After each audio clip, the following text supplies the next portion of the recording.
Kemudian orang mencintai Nabi alaihi salatu wassalam dan ridho kepada beliau dan ajarannya, tuntunannya, agamanya, maka dia akan merasakan lezatnya iman pada Allah dan Rasulnya. Karena iman itu ada kelezatannya. Kalau makanan ada kelezatannya. Yang tidak merasakan lezatnya makanan itu hanya orang sakit. Ya. Mulutnya pahit. Ya. Makanya akidah itu kalau juga akidah rusak, ya, maka rasa cinta kepada Nabi SAW itu tidak ada rasanya. Kecuali orang betul-betul mukhlis pada Allah Ta'ala dalam mencintai Nabi Sallallahu Alaihi Wasallam. Nah, iman itu mempunyai rasa. Ya. Kalau makanan mempunyai rasa, ada rasa lezatnya, hati ini ada rasa kepuasan dalam satu hal ketika dia beriman pada Allah, mendapatkan ketenangan. Ya. Maka cinta kepada Nabi SAW, ya, atau beriman pada Allah dan Rasulnya SAW, juga ini ada rasanya. Ya. Seorang yang betul-betul ikhlas pada Allah Azza wa Jalla, dia akan merasakannya. Di antara dalilnya ada hadis Anas bin Malik radhiyallahu an. Kata beliau, qala Rasulullah sallallahu alaihi wasallam.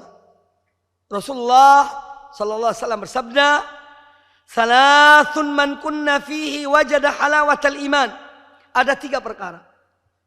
Apabila 3 perkara ini ada pada diri seseorang, maka dia akan merasakan manisnya, lezatnya iman itu. Yang pertama, an yakunallahu wa rasuluhu ahabba ilaihi mimma siwahum.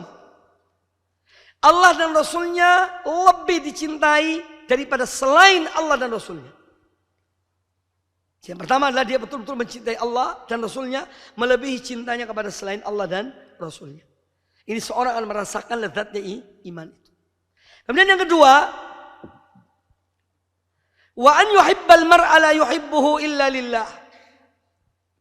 Dia akan merasakan lezatnya iman ketika dia mencintai saudaranya seorang muslim, ya, yaitu sebagaimana dia mencintai seorang mukmin, dia tidak mencintainya kecuali karena Allah. Ya. Orang mencintai saudaranya karena Allah, bukan karena apa-apa, bukan karena dunia, bukan karena harta atau yang lainnya, bukan karena bisnis, ya, bukan karena satu profesi. Tapi betul-betul dia cinta kepada seorang karena Allah Ta'ala, maka dia akan merasakan lezatnya iman itu.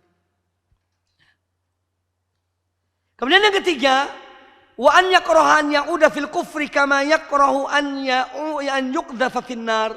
Yang ketiga adalah ketika seorang dia itu benci untuk kembali kepada kekufuran, sebagaimana dia tidak mau kalau dia dilemparkan dalam api. Artinya betul-betul dia telah mencintai iman itu. Ya. Sudah merasuk dalam dirinya. Dia benci kepada kekufuran. Maka dia akan merasakan lezatnya iman. Ya. Kemudian hadis tentang ridho.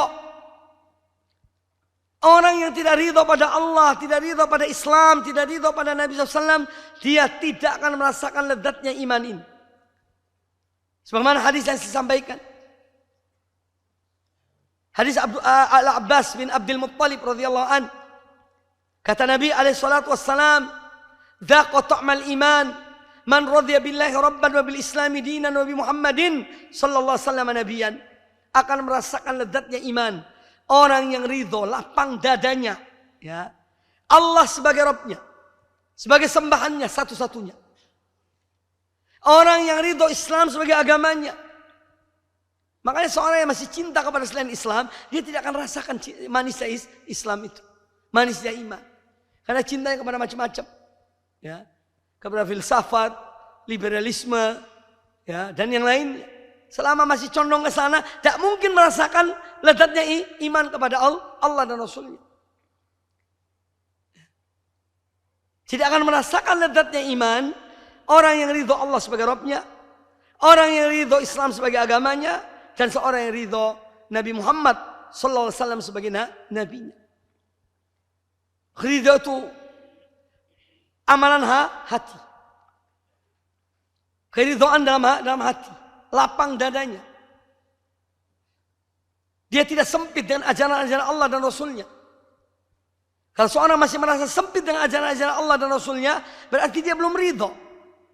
Walaupun dia tidak ungkapkan, tapi ada kesempitan dalam dirinya terhadap ajaran Allah dan Rasulnya.